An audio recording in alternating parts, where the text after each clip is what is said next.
From the NFL, everything we had planned to do on the program has just jumped out the window. Kimberly Martin, would you please be so kind as to share the breaking news of the morning? Yeah, Adam Schefter just reported that Dillon Gabriel will replace Joe Flacco for the Cleveland Browns. Dillon Gabriel will start against the Minnesota Vikings in London. This did not come as a surprise considering how this Cleveland Browns offense has looked of late. A lot of questions in Cleveland about the offense and Joe Flacco. Now we know, rookie quarterback up next. Peter, here's what I think. I think they were listening to our pre-show meeting this morning. We had a lengthy discussion about when they should do this, whether they should do this, how they should do this. And now, an hour later, they have done this. Fill in the blanks for me. The argument for going to Dillon Gabriel is he brings a little bit of spark, and maybe you get something different because you were going to Flacco because he was a responsible veteran, but they're -6 in turnovers. That's right. The decision-making hasn't been great anyway. So if you've got a 41-year-old who's not exactly, keeping the ball and being smart with the ball, you might as well try. But gosh, a first assignment being Brian Flores on the road in London is not exactly ideal for a rookie quarterback. Yeah. Dillon Gabriel, though, is a little bit more mobility. Yes. Maybe a little spark to this team. Yeah. I think a lot of people watched, Lewis, what Jackson Dart seemed to bring to the Giants. And Peter was making this argument right off the top of the show. Jackson Dart's impact on that game felt like it was greater than just what he did. It felt like the whole team sort of said, okay, wait a minute, now we've got something to be excited about.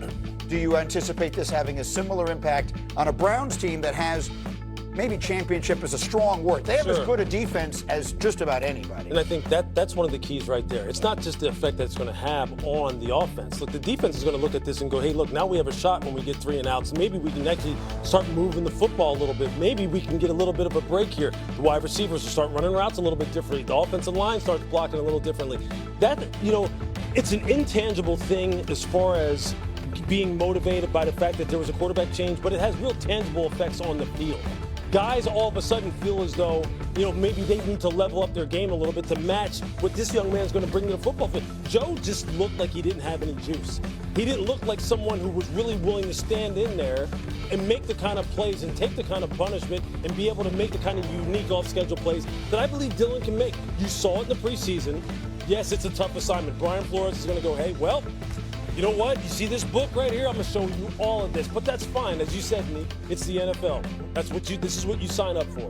Watching them play offense hurt your eyes, right? So, it's hard to imagine it getting much worse, but that's easy to say until it actually happens. Nick, first guess it. Do you like the decision? Oh, yeah, I like the decision. I think that it's probably something that you feel in the locker room, and the boost that you're talking about is there. The athleticism is the big point through it. I think Peter touched on this earlier, but it raises the floor of your offense immediately if you have some ability to run. Like the pocket passer is almost obsolete in the NFL. The strict pocket passer, which Joe Flacco is. Ability to move, run some zone read, do some other things to take pressure off the rest of the team, I think helps them a lot. Yeah. And their tackles have struggled in Cleveland. And if you can't move and your tackles aren't doing a great job, you're going to get a lot of pressure, you're going to make a lot of mistakes, you're going to turn the ball over. All those things are coming to fruition. They want the Jackson Dart effect. And what I mean by that is, it wasn't like Jackson Dart put the team on his back and went, he had 100 yards, whatever it is, 112 yards. If they can get that with their defensive production, think about what Brian Burns did. What Dexter Lawrence, these dudes turned it on. If you get any of that from the Cleveland defense and all of a sudden things start to turn around, that's what you're hoping for. You're hoping for a breath of fresh air. That's what they're asking for. This is why last week we had this question of Kmart, would you be shocked if the Browns made a QB switch? And I said no, because the question of Joe Flacco, it was going to keep coming up. If Joe Flacco didn't improve, everybody's going to look at that bench and say, you got 2 rookies there. Why are you not going to them? But also, I covered that Jackson Dart game, and I was in that Giants locker room, and I spoke to Brian Burns on the Friday before the game, and he's like, as a defense, we get, however he plays, we got to step up. We got to make sure that. So there is an effect, to your point about, Scatterboo doing his thing, but defensively, everybody picks it up. Everybody's looking around like, okay, we got to help out the rookie as well. We saw this last year. You remember when Drake May went into the lineup for New England? Yeah, they got better. You saw it even in the preseason when he actually went in the game.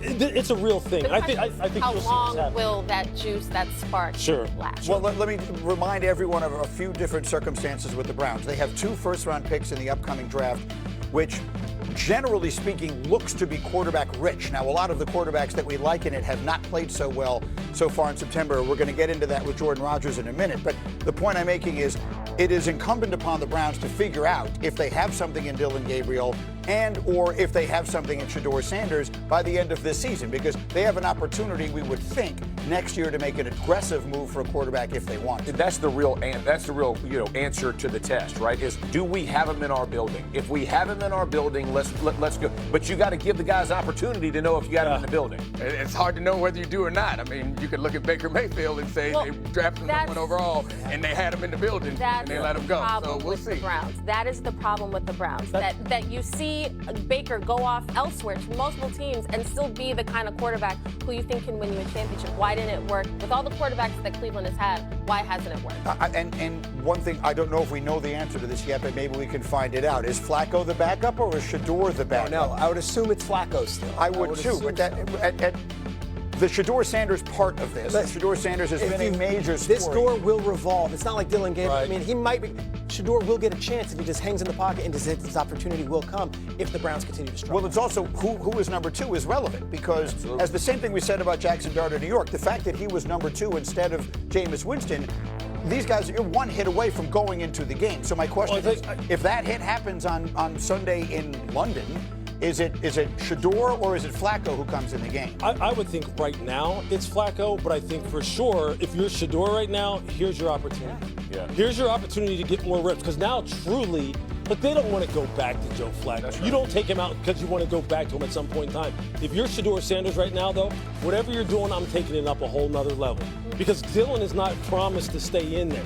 This is, as we're all talking about, this is really a tryout for everyone because of the draft capital they have next year. And that guy, we may not have seen the last of him yet. And I'll tell you, the Giants traded up to get Jackson Dart in the 1st round. Dillon Gabriel is still a 3rd-round pick. So this isn't some sacred cow that they would never bench Dillon Gabriel. Right. He struggles. Yeah, he's on the block. No, I think that winning the Green Bay game actually hastens a lot of this stuff. Like, wait a minute, we're too good to not at least take a shot and see what happens. I have Jordan Rodgers with me, who is an outstanding quarterback evaluator. We were going to dive into, and are going to dive into, a bunch of these college quarterbacks, Jordan, but as we get this news here, I'd love to get your perspective on it. Again, you studied Dillon Gabriel before the draft. What are the Browns getting at quarterback this weekend in London? Well, I think the thing that stands out is he started 63 games in his career, most by a college football player, period. The other quarterback we saw do that was Bo Nix, and he had an immediate impact with the Broncos. Why? Because he's played a ton of football. And Dillon Gabriel was at 3 different schools, 3 different systems, and the constant with him was the ball always came out on time, and he was accurate. At every stop, he was accurate. 73 or 74% completion percentages at Oregon, and he protected the football. So it didn't matter the system. It didn't matter the Jimmies and Joes that were around him. He elevated the play of the offense at every stop, and the experience, I think, of a guy that played college for 6 years, and as I mentioned, 63 starts. I don't think this moment's going to be too big for him at all. I like him to be able to plug in and have an immediate impact, kind of like we saw with Bo Nix. Okay, it'll be interesting to see what happens. Again, we talked about Jackson Dart against a good Chargers defense. Is that the right time? This is a good defense. There's never the right time. Never. Right? You just got to take your shot, and so they're doing it. All right, so that's our breaking news of the morning. In the meantime, let's continue with what we